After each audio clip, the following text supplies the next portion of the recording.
Hello, Dunkirk. It's been a while since we've done one of these assemblies, so it's a pleasure to be speaking to you all again. I'm speaking to you here from my class in Cyprus with no children in it because they've all gone home. And I'd like to do a little bit of an assembly today where I'm going to share a bit of a story with you. It seems appropriate to share a story with you since we did our 10 minutes of free reading to celebrate the joy of reading earlier on. And I'd like to share another one with you today. Just before we start, this is the very first picture in the book that I'm sharing with you. And I'd like you to turn to your partners and I'd like you to tell your partner, what emotion do you think the girl in the picture is feeling? Have a think, have a look at her, see if you can get any clues. What inferences can you draw? What can you surmise about that girl based on what you can see? How do you think she's feeling? And explain why you think that emotion is right for the girl. When you've done that, your teacher will start the video again, and I'm going to read you all about this girl's story. So I'll speak to you again in a second. Okay, so I'd imagine a lot of you said she's quite happy, quite excited. She seems to be dancing. She's got her eyes closed as though she's in her own little world. Let's find out if you were right. This is a book called Ruby's Worry, and it's by Tom Percival. Now, you can see me at the moment, but I want you to be able to see the full, wonderful artwork that makes up Ruby's Worry. So my picture is going to disappear now, but you're still going to be able to hear my voice. Don't be like Ruby and worry about where I've gone. I'll still be here, and I'll pop back up at the end. I'll see you then. But you'll hear me still now.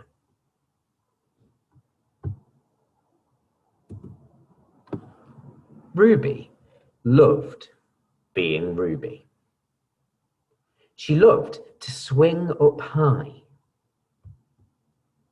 And she loved to explore wild, faraway places. Sometimes she even went all the way to the very bottom of the garden. Ruby was perfectly happy until one day she discovered a worry. It wasn't a very big worry. In fact, it was so small that at first Ruby hardly noticed it. But then the worry started to grow. Each day, it got a little bigger. It just wouldn't leave her alone. It was there, at breakfast, staring at her over the cereal box. And it was there when she brushed her teeth at night. The funny thing was, no one else could see Ruby's worry, not even her teacher. So, Ruby pretended that she couldn't see it either.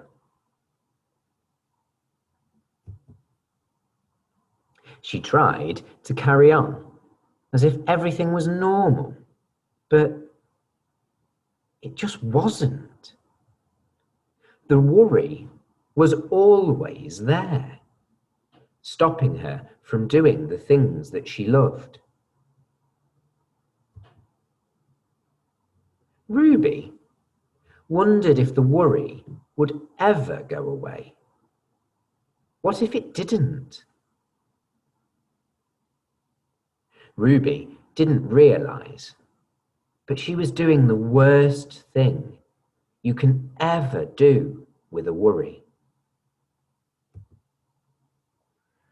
Now, the worry was enormous. It could barely fit in the kitchen at tea time. It filled up half the school bus.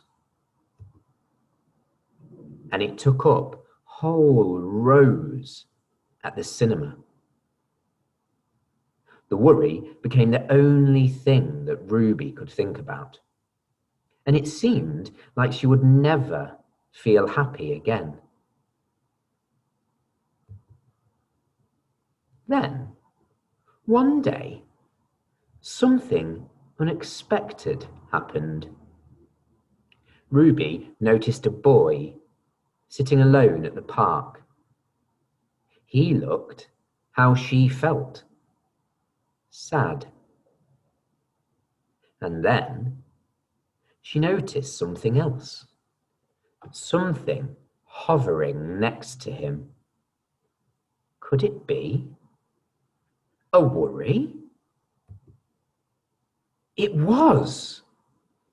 Ruby realized that she wasn't the only person with a worry after all. Other people had them too.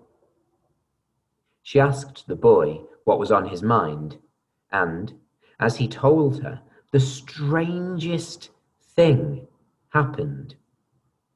His worry began to shrink.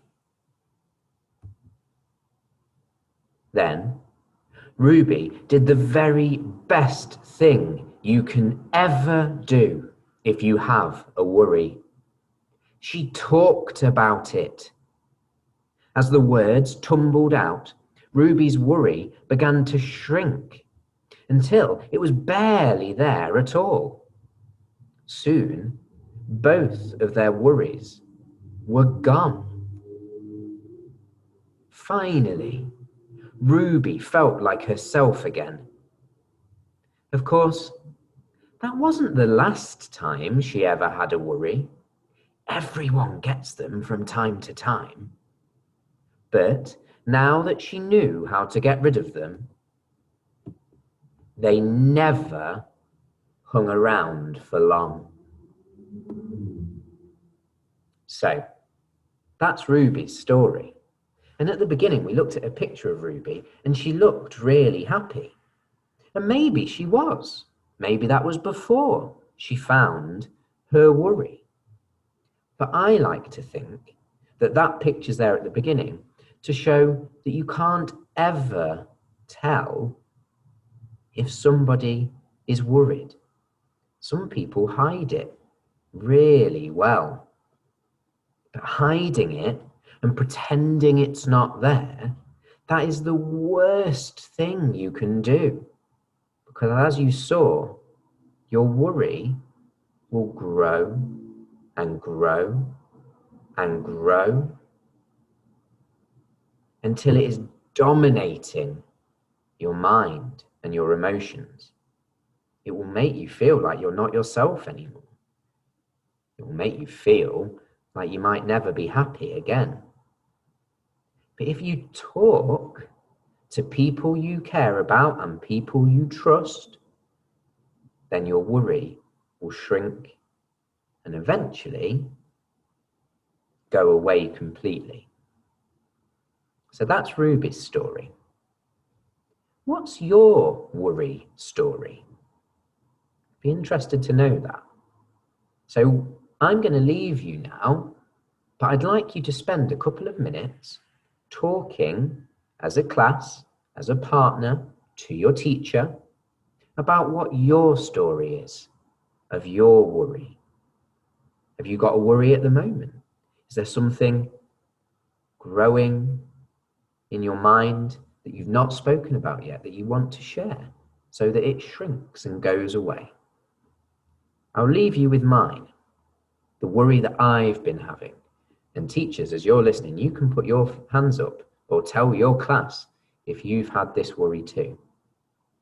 My worry has been, what if I'm not a good enough teacher to help all the children I care about catch up with all the work they've missed? And I've shared that with people and it's helped me. And I've come back to school and I've remembered that actually, yes, together with the children, we can catch up with everything we've missed. And that worry has shrunk and gone.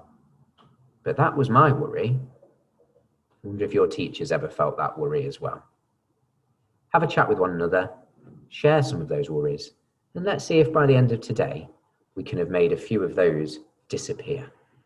It's been a pleasure to talk to you, and I've loved being back in school and seeing you all out there. Do give me a wave if you see me. Maybe give me a shout to tell me that your worries have disappeared now you've spoken about them.